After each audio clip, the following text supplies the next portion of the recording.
Hello friends, কেমন আছো সবাই? আশা করছি সবাই ভালো আছো। আমি রাত্রি আরপি অনুষা লাইফস্টাইলে সবাইকে স্বাগত জানাই। নতুন একটি টিপসের ভিডিও আবারও নিয়ে চলে এসেছি। আর দেখুন বন্ধুরা, আজকে আমি কি টিপস আপনাদের সঙ্গে শেয়ার করব। আর আমরা তো সবাই কলগেটের এরকম কলগেটটা শেষ হয়ে গেলে কিন্তু আমরা ফেলেই দিই।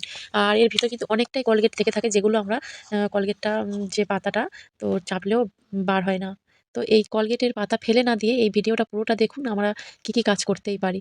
আর দেখুন বন্ধুরা, কলগেটের একটা পাতা নিয়ে নিয়েছি, নিয়ে কিন্তু একটা কাঁচি দিয়ে কাটছি। আপনারা হয়তো বুঝতেই পারছেন যে কাঁচের মধ্যে কলগেট লেগে যাচ্ছে, আর যেখানে আমি একটা প্লেটের মধ্যে রাখছি, প্লেটটা কিন্তু একদম কলগেট লেগে যাচ্ছে। অনেকটাই করে কিন্তু কলগেট থেকে যায় এই কলগেটের খাপটার ভিতর।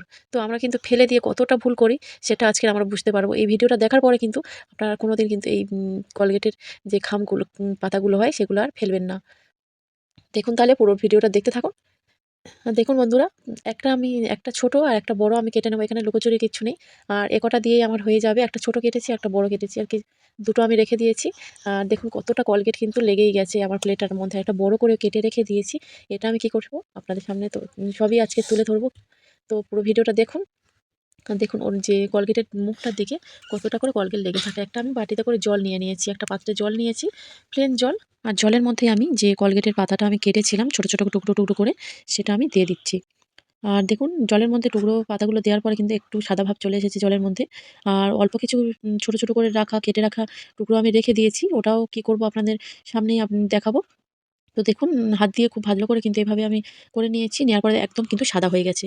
আর চলে আসছে কিন্তু ১ম টিপসে তো বন্ধুরা। তো দেখুন আমাদের সবার বাড়িতে কিন্তু এরকম আয়না থাকে। তো অনেকের বাথরুমে থাকে, ড্রেসিং টেবিলের আয়না, বা আমাদের মাথা আঁচড়ানোর জন্য কিন্তু এরকম ছোট আয়না আমাদের সবার বাড়িতেই থাকে। আর এই আয়নাগুলো সবসময় পরিষ্কার করা না ফলে এই আয়নাগুলো কিন্তু অনেকটাই দাগ পড়ে যায় সামনে থেকে উপর থেকে। আর অনেকটাই কিন্তু বাজে লাগে দেখতে। তারপরে আমি কি করছি দেখুন, একটা সুতির কাপড় নিয়েছি। নিয়ে যে কলগেটে যে পাতাগুলো ভিজিয়ে রেখেছিলাম, সেটাতে কিন্তু আমি ভালো করে ডুবিয়ে নিংড়ে নিয়ে ভালো করে কিন্তু এটা পরিষ্কার করে নিচ্ছি। দেখুন বন্ধুরা, পরিষ্কার করার পরে কিন্তু একদম আপনারা অবাক হয়ে যাবেন যে কতটা চকচকে হয়ে গেছে। একটা সাদা সুতির কাপড় নিয়ে আমি এটা শুকনো কাপড় নিয়ে মুছে নিচ্ছি। দেখুন কতটা পরিষ্কার হয়েছে, একদম কিন্তু কোনো রকম দাগ কিছুই নেই। এখন কিন্তু আমরা যখন মাথা আঁচড়াবো তখন কিন্তু খুবই ভালো লাগবে এই আয়নায় মুখ দেখার পরে। কেমন লাগলো টিপসটা অবশ্যই আপনারা কিন্তু কমেন্ট করে জানাবেন। চলে আসছি পরবর্তী টিপসে। আর এরকম মিক্সার জার বা ব্লেন্ডার জার আমাদের বাড়িতেই থাকে। তো এগুলো কি হয়, যে আমরা ভিতরটা ধুইলেও ভালো করে পরিষ্কার করে ধুয়ে নিলেও কিন্তু বাইরেটা আমরা ভালো করে ধোয়াই হয় না। আর বাইরেটায় কেমন সাদা, সাদা কিন্তু দাগ পড়ে যায়। তার জন্য আমি কি করছি, কাপড় ভিজিয়ে নিয়ে, তো কলগেটের যে পাতা ভেজানো জলে আমি ভিজিয়ে নিয়ে কলগেটটা জলে খুব ভালো করে কিন্তু আমি মুছে নিচ্ছি। দেখুন ভালো করে একটু ঘষে, ঘষে আপনারা স্কচ-ব্রাইট দিয়েও করতে পারেন। আমি তো কাপড় দিয়ে করছি। তো দেখুন কাপড় দিয়ে করলেও দেখুন কতটা কিন্তু একদম পরিষ্কার হয়ে কিন্তু অনেকটাই একদম চকচকে সাদা একদম হয়ে গেছে।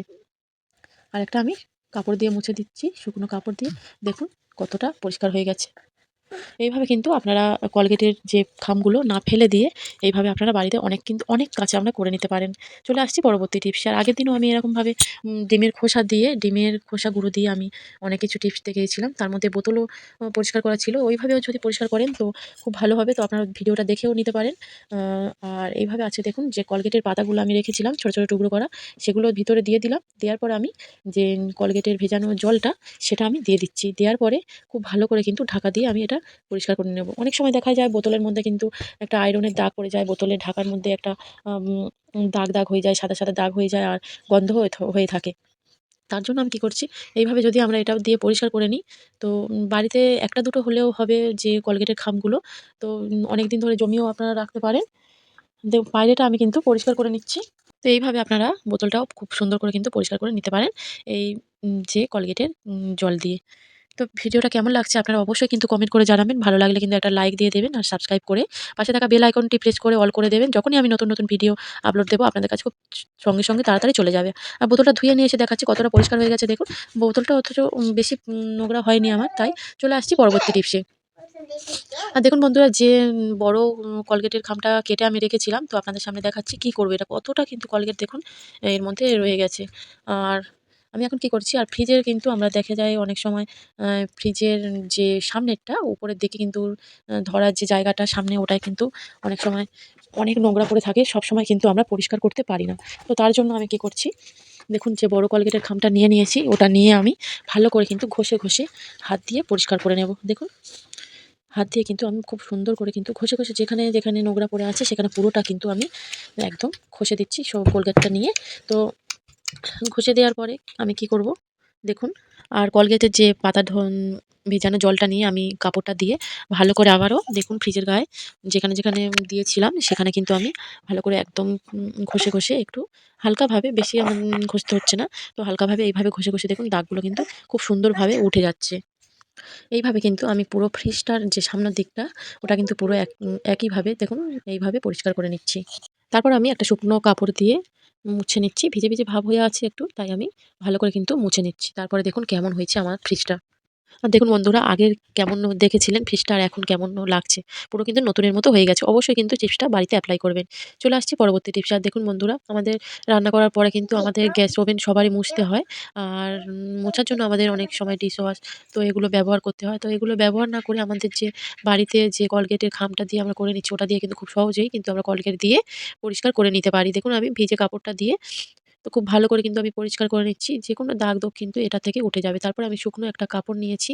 নিয়ে খুব ভালো করে মোছার পরে আপনাদের দেখিয়ে দেব কতটা সুন্দর পরিষ্কার হয়ে গেছে। একদম কিন্তু নতুনের মতো ঝকঝকে হয়ে গেছে আমার গ্যাস ওভেনটা। তো বাড়িতে কিন্তু এইভাবে যে টিপসগুলো আমি আপনাদের সামনে দেখাচ্ছি এগুলো কিন্তু অবশ্যই ব্যবহার করবেন। তো এপ্লাই করবেন। তো করার পরে আপনারা আমাকে কমেন্ট করে জানাবেন কেমন হয়েছে। চলে আসছি পরের টিপসে। আর দেখুন বন্ধুরা, আমাদের এরকম কিচেন স্ল্যাবসে যখন আমরা রান্না-টান্না করি, রান্না-বান্না করার পরে কিন্তু একটা তেল চিটচিটে ভাব বা হলুদ মশলার দাগ কিন্তু হয়েই যায়। তো এগুলো পড়ে যাওয়ার পরে কিন্তু আমাদের পরিষ্কার করতে অনেকটাই সময় লাগে। তো কখনো হয়তো পরিষ্কারও করা হয় না। তার জন্য দেখুন এইভাবে যদি আমরা ওই কলগেটের জলটা দিয়ে আমি খুব ভালো করে কিন্তু হাত দিয়ে একটা কাপড় দিয়ে খুব ভালো করে আমি পরিষ্কার করে নিচ্ছি। আর দেখুন বন্ধুরা, পরিষ্কার করার পরে কতটা সুন্দর একদম দাগ ছোপ সব উঠে গেছে। আর কোনো রকম কিন্তু আর দাগ নেই। এইভাবে কিন্তু আপনারা বাড়িতে কিচেন স্ল্যাবস আপনারা পরিষ্কার করে নেবেন। তো ভালো লাগলো